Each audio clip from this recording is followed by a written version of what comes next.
Hello good morning guys. सुबह के बज चुके हैं 8:30 और मैं आज वैसे भी लेट उठी थी। उठने के बाद सबको दूध वगैरह बच्चों को दिया, चाय बनाई, फिर थोड़ी देर लेट गई क्योंकि बैक पेन बहुत ज़्यादा हो रहा है। और आज है सत्यनारायण महाराज की कथा, पूर्णवासी की कथा करवाएगी दीदी। फास्ट करती थी, सत्यनारायण जी के दोबारा से पकड़ेगी और कथा करवाएगी। अब तो सुबह सुबह सब अपने अपने काम में लगे हुए हैं। आज थोड़ा सब लेट उठे थे, दीदी थोड़ा जल्दी उठ गई थी। बर्तन वगैरह, कपड़े वगैरह सारे वॉश हो चुके हैं, झाड़ू पोछा सब कुछ हो गया है। अभी दीदी नहाने गई है, उसके बाद 10 साढ़े 10 बजे के करीबन कथा स्टार्ट होगी। छोटा सा घर का ही करेंगे, कन्या वगैरह मतलब खाना खिला देंगे। तो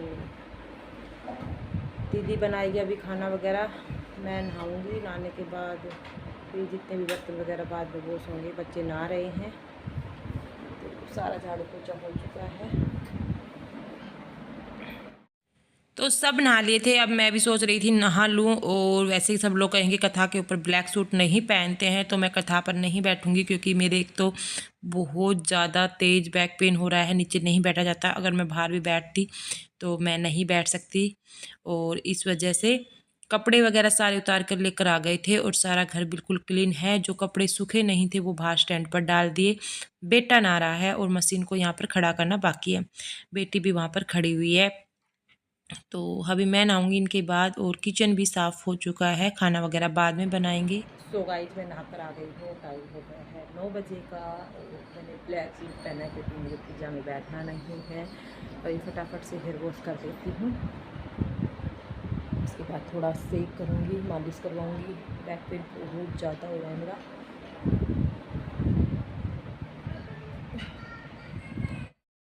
तो यहाँ पर आ गई थी जो ताई बामनी है वो, और यहाँ पर दीदी भी तिल वगैरह पहन कर बैठ गई है।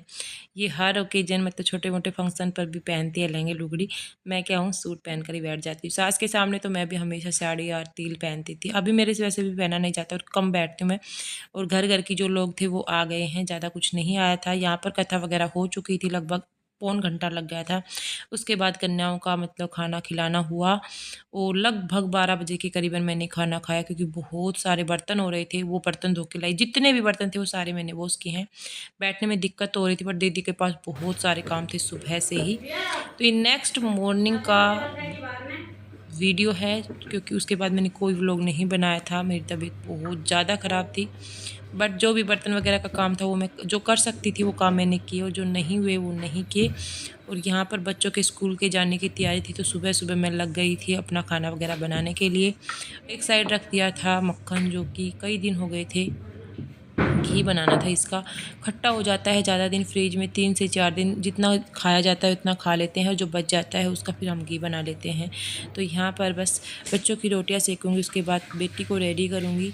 और आज सब्ज़ी में कुछ नहीं था, घिया की सब्ज़ी बनाई फिर। और अभी बच्चों के लिए पराठे भी बनाने पड़ेंगे क्योंकि आधे बच्चे लेकर जाएंगे घिया की सब्ज़ी, आधे नहीं लेकर जाएंगे। यही होता है हमारे यहाँ पर। एक मतलब ऐसी कोई भी सब्ज़ी नहीं है कि पूरा परिवार खा ले, तो उनके लिए दो दो तरह की चीज़ें एडजस्ट करनी पड़ती है। और सुबह सुबह इतना टाइम नहीं होता है कि ये सब कुछ कर पाऊँ, बट करना पड़ता है क्योंकि बच्चे फिर किसके साथ खाना खाएंगे। वैसे दही लेकर चले जाते हैं, मिर्च वगैरह हो तो मिर्ची भी खा लेते हैं बच्चे। तो यहाँ पर मैंने बस बच्चों का लंच पैक वगैरह किया। उसके बाद मैं बेटी को रेडी करने लग गई थी क्योंकि नहा कर आ गई थी और ये इंतज़ार कर रही थी कपड़े पहना दो, तो मैं इसको कपड़े पहना रही हूँ। उसके बाद यहाँ पर मैं पाँचों बच्चों का लंच पैक करूँगी। तब तक मैंने मतलब दही वगैरह निकाल लिया था, ठंडा हो जाता है क्योंकि इस मौसम में दही इतना खट्टा हो जाता है उस टाइम तक। तो बेटी को रेडी करने के बाद मैंने इनका लंच पैक किया और उसके बाद फिर मैं अपने और काम करूँगी। यहाँ पर बेटी जा चुकी है बाय बाय करके, और बेटा भी जा रहा है। पशुओं को नहला दिया था और यहाँ पर मैंने बनाई थी चाय। तो इसके साथ मैं बनाऊँगी सोयाबीन के पराठे। चाय तो 3 गरम है नीचे इसकनी। पी लेते हैं, फिर मैं सोयाबीन के पराठे बनाऊंगी।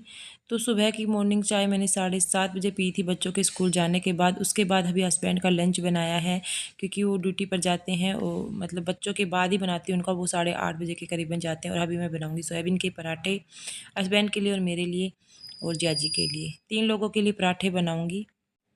सोयाबीन के पराठे काफ़ी ज़्यादा हेल्दी होते हैं, इस वजह से मैं 2 से 3 दिन में बनाती रहती हूँ। पनीर हो तो पनीर के पराठे भी मैं सुबह सुबह कभी कभी बना लेती हूँ, बट ज़्यादातर मैं सोयाबीन के पराठे ही बनाती हूँ। अभी पनीर वगैरह ऐसे मार्केट से लाते नहीं हैं। घर का पनीर जब मतलब भैंस की डिलीवरी हो जाएगी उसके बाद तो ये है कि घर का ही पनीर फाड़ लेंगे और रोज़ पराठे खाएंगे, क्योंकि बाहर वाले पनीर में इतना टेस्ट भी नहीं आता है जितना कि घर वाले में आता है। और घर का पनीर थोड़े से दूध में काफ़ी सारा फट भी जाता है। तो यहाँ पर मैंने आपके साथ शेयर भी की थी पनीर की रेसिपी कि कैसे फाड़ते हैं, थोड़े से दूध में बहुत सारा पनीर बन गया। और यहाँ पर सोयाबीन के पराठे को बेलने में थोड़ी सी दिक्कत आती है क्योंकि ये फटना स्टार्ट हो जाते हैं। अगर इसको थोड़ा सा मतलब टाइट रखे तो ना भी फटे, बट आटा थोड़ा ज़्यादा मतलब इतना टाइट नहीं था, इस वजह से थोड़ा फट भी गया था। बट खाने हैं, कोई बात नहीं, बन गए और बना लेते हैं, उसके बाद खाते हैं, फिर मिलते हैं आपसे। फाइनली ब्रेकफास्ट वगैरह करने के बाद सारा काम हो चुका था, बर्तन वगैरह साफ़ करके किचन को क्लीन कर दिया था। अब नहाने के लिए जा रही हूँ। तो गाइज मैं आ गई थी नहाकर, और नहाने के बाद अभी मैं अपना लंच करूँगी। काफ़ी ज़्यादा लेट हो गया था, 12:30 बजे के टाइम हो रहा था। और यहाँ पर मैं लंच लेकर आ गई थी, लस्सी, सब्जी और रोटियाँ, जो कि सुबह बनी थी वही।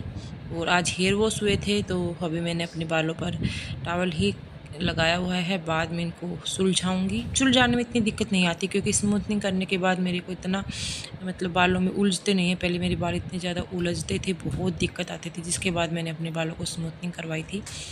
और अभी 2 साल हो जाते हैं, ठीक है, मतलब मैं प्रोडक्ट यूज करने छोड़ दिए थे।